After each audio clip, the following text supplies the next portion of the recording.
Assalamu alaikum, brothers and sisters. There is nothing that happens without the will of Allah, and this alone is the reason why we are able to fast in the month of Ramadan. Allah says in Surah Baqarah, ayah 183, O believers, fasting is prescribed for you, as it was for those before you, so perhaps you may acquire taqwa. Meaning, fasting this entire month of Ramadan has one major goal, to establish taqwa. Allah knows that those of us who sincerely and with good intentions fast during this month can develop taqwa. And what is taqwa? It is being aware of our Creator, Allah subhanahu wa ta'ala, having Him in our conscious all the time. And that's what we do in Ramadan, isn't it? All day during fasting we try our best not to do anything because of which our fasting will break, such as eating, drinking, and any physical activity with our wives.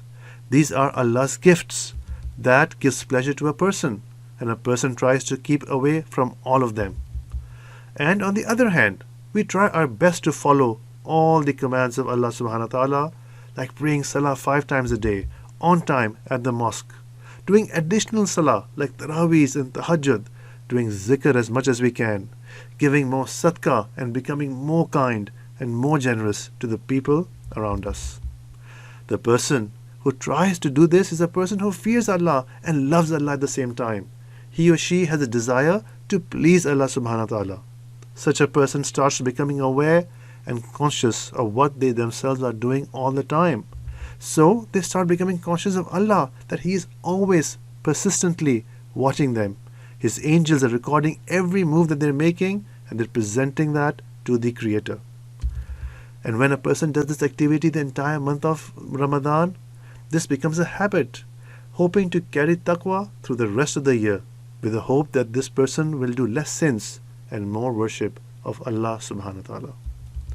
This is directly proportional to one activity that starts to occur at the end of Ramadan. Shaitan comes out of its shackles, out of its chains, and again starts to mislead Allah's creations, just like he did before Ramadan. But if you have a lot of taqwa, it will be much easier for you to resist the temptations and the waswaseh of the shaitan. Allah says in Surah Sa'd 82 and 83 that shaitan said, By your might, then I will surely mislead them all, except your chosen slaves among you.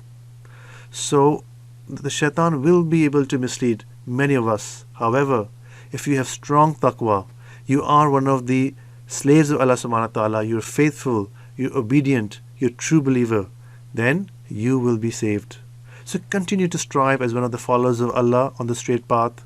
One would be able to do that if you continue the same activity you did in Ramadan, praying 5 times a day, on time, in the mosque, especially Isha and Fajr, doing the dhikr as much as you can, giving sadaqah as much as you can.